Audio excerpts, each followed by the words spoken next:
खुदाओं की पूजा नहीं करते थे। इस वजह से हजरत ईसा अलैहिस्सलाम के इन फॉलोअर्स ने बहुत जुल्म सहा। लेकिन फिर एक दिन इसने क्लेम किया कि इसने ख्वाब में हजरत ईसा अलैहिस्सलाम को देखा है, जबकि इसने अपनी लाइफ में कभी हजरत ईसा अलैहिस्सलाम को देखा ही नहीं था। इसके बाद इसने अपना नाम चेंज करके पॉल द अपोस्टल रख लिया। इसने लोगों को ये बताना शुरू किया कि हजरत ईसा अलैहिस्सलाम कोई नबी नहीं बल्कि खुदा के बेटे थे। इसने ये आइडिया ग्रीक्स और रोमन से लिया था, जिनके झूठे खुदाओं के बेटे भी हुआ करते थे, जैसे हेराक्लस।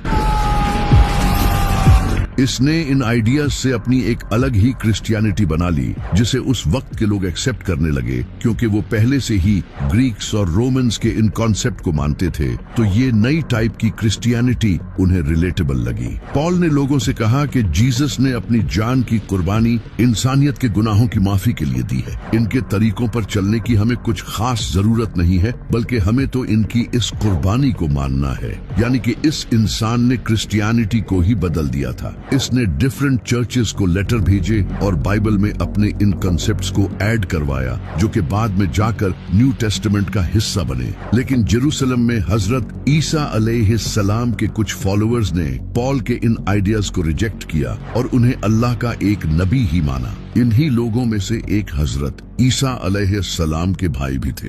लेकिन इनकी इन बातों की तरफ लोगों ने ध्यान नहीं दिया और पॉल की इस नई क्रिश्चियनिटी को लोगों ने एक्सेप्ट करना शुरू कर दिया और ये लोगों में फेमस हो गई। इस वक्त तक बाइबल को एक बुक की शक्ल दे दी गई थी और इसे हजरत ईसा अलैहिस्सलाम की वफात के 40 से 80 साल बाद लिखा गया था और इसके 4 गॉस्पल्स थे, मार्क, मैथ्यू, लूक और जॉन। इन चारों गॉस्पल्स में हजरत ईसा अलैहिस्सलाम के बारे में एक दूसरे से डिफरेंट बातें लिखी थी और कई ऐसी बातें भी लिखी थी जो कि हजरत ईसा अलैहिस्सलाम ने कभी भी नहीं कही। हजरत ईसा अलैहिस्सलाम के मूजज़े, जैसे मुर्दों को जिंदा करना, परिंदों में रूह डालना, इन्हें अल्लाह का बेटा प्रूव करने के लिए दलील के तौर पर यूज किया जाने लगा, जबकि ये तो मूजज़े उन्हें अल्लाह की तरफ से दिए गए थे।